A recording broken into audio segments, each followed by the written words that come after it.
So the question came in. Somebody wanted to know what their credit score had to be in order to get ready to buy a house. So I tell everybody, once you hit 660 or 680, it really doesn't matter. You should be fine. You'll get some pretty low rates. But if you want your loan process the fastest, meaning when you go to buy a house and you go under contract on the house, your loan has to be processed through the company that is about to lend you money.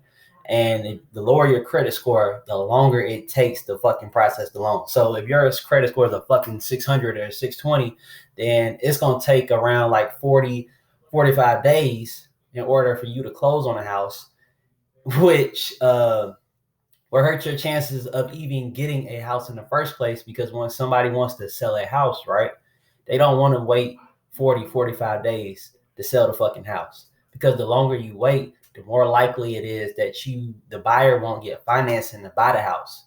So put yourself in the seller's position, right? You own a house, you want to sell it, and you want to sell it as fast as possible because you've already bought another house that you started making payments on.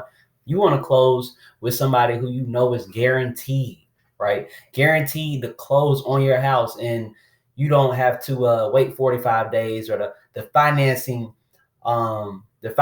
falls through. When I say falls through, meaning that the credit score was low and the bank said like, yo, look, we understand, we gave you a pre-qualification letter saying that we can possibly give you X amount of dollars for a house, but yeah, your credit score is too fucking low and we're not going to give you any money, or we're not going to give you money for that $300,000, that $300,000 house you just went under contract on, even though we told you originally we would give you that amount of money. Instead, we're going to give you $275,000 because your credit score is too low and we don't feel comfortable with loaning you that much amount of money. So the house that you went under contract on, guess what?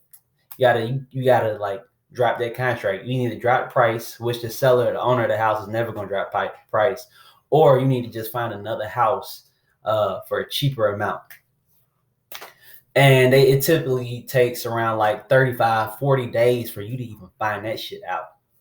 So in order to prevent that from happening, right? Because somebody who sees somebody, they don't want to, the owner of the house doesn't even want to go with somebody who is like that. And to prevent that risk, of going under contract on a house, and then my roommate, preventing that risk of going under contract on a house and possibly having to back out and waste everybody's fucking time, right? Because your lease might end in 30 days. It might end in 60 days. And you don't have time to, go out, find the house, submit an offer, get it declined, submit an offer, get it accepted, then wait to see if you qualify for financing. You don't have time to do that because your lease is going to be up. In order to prevent all of that shit from happening in the first place, just get a higher credit score, because then your loan can be processed and approved in 21 to 30 days.